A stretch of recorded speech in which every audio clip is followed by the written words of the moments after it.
When we picture World War II, it's easy to get lost in the huge armies and the famous battles. But what was it really like for the individual American soldier, the GI? Well, today we're going to peel back the layers and explore that exact journey, from civilian life all the way to the front lines. So first off, let's just try to wrap our heads around the scale of this thing. We're talking about nearly 18 million men who served in the U.S. military. I mean, just think about that. That's an absolutely staggering number of lives, of families, and entire communities that were completely upended by this war. And here's the kicker. The vast majority of them, over 10 million, didn't actually choose to go. They were drafted. This wasn't some professional army of career soldiers. No, this was an army of ordinary citizens, pulled from farms and factories and classrooms all across the country. So basically, you had two main ways you ended up in the service. After Pearl Harbor, you saw this huge rush of guys volunteering, and part of that was patriotism for sure, but it was also a little bit of strategy, because if you volunteered, you could at least try to get some say in where you ended up. But for most guys, the journey started when their local draft board stamped their papers IA, fit for service, and that was that. Your number was up. So, the big question is, how do you take millions of regular guys and turn them into a single, effective fighting force?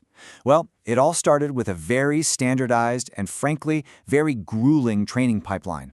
Okay, so once you were in, every single recruit got funneled into basic training.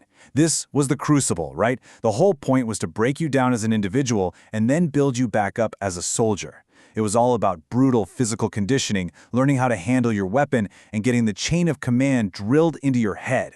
And only after that did you move on to specialized training for whatever your specific job was going to be, whether that's becoming an infantryman or, say, learning to be a radio operator. And this is where that single shared experience just shatters into a million different pieces. Because after training, what your life was actually like depended entirely on which branch you were in, and crucially, where in the world they sent you. So let's start where most of the fighting happened, on the ground. For the soldiers and the Marines, this is where you found that direct face-to-face combat. For your average infantryman, life became a constant, exhausting march. Once you got shipped to the front, your entire world was defined by what you could carry on your own 2 feet. We're talking packs that could weigh up to 50 pounds, stuffed with everything you needed to survive. Your food, your ammo, bandages, tools, and maybe, if you were lucky, a letter or a photo from home. Your entire life was literally on your shoulders. All right, so from the mud and dirt of the front lines, let's do a complete 180 and head out to a totally different world, the vast open ocean. This was the life of a sailor in the U.S. Navy. You see, sailors would be deployed for months straight, living in these unbelievably cramped conditions. Sure, a big aircraft carrier was like a floating city, but for the average sailor, there was absolutely zero privacy. I mean, you slept in bunks stacked 3 or 4 high, in these big rooms crammed with dozens of other men. The only people who had a space to call their own were the senior officers. And don't for a second think this was some safe alternative to the front lines. The threat from enemy subs, from aircraft, from other warships, it was constant, and it was very, very real. 60,000 American sailors never made it home. And that brings us to our third major battlefield, the sky. The domain of the airmen who flew some of the most dangerous missions of the entire war. Now, one quick thing we got to get straight. Back in World War II, the Air Force wasn't its own separate branch like it is today. It was actually part of the Army, the U.S. Army Air Forces. So all these guys, whether they were pilots and gunners or the ground crews keeping the planes flying, they were all technically soldiers. So just try to imagine you're on a bomber crew. You're flying for hours upon hours in a huge plane like a B-17. Heading deep into enemy territory. The cabins aren't pressurized, so the temperature just plummets, and you have to wear an oxygen mask just to breathe. And that's all before you even get to the target and have to face swarms of enemy fighters, and a sky just filled with exploding anti-aircraft shells, what they called flak. The cost was staggering. Tens of thousands of casualties in the Air Forces alone. But here's where the story splinters even more. Because even if you were in the same branch, say the infantry, your experience could be like night and day.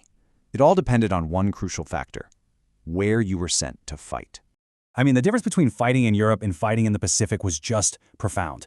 In Europe, you were up against brutal freezing winters and a German army that, for the most part, fought by a set of rules Americans could understand. But in the Pacific, man, it was often a war against the environment itself. the incredible heat, the jungle diseases, the monsoons, and on top of that, you were fighting a Japanese foe whose entire culture, especially when it came to the idea of surrender, was just fundamentally alien to the American mindset. And this quote, wow, it just perfectly captures that cultural chasm. For an American GI, surrendering when a fight was lost was just a logical way to stay alive. But for many Japanese soldiers, it was seen as the ultimate act of cowardice, a dishonor worse than death. And that fundamental disagreement really defined the sheer brutality of the fighting in the Pacific.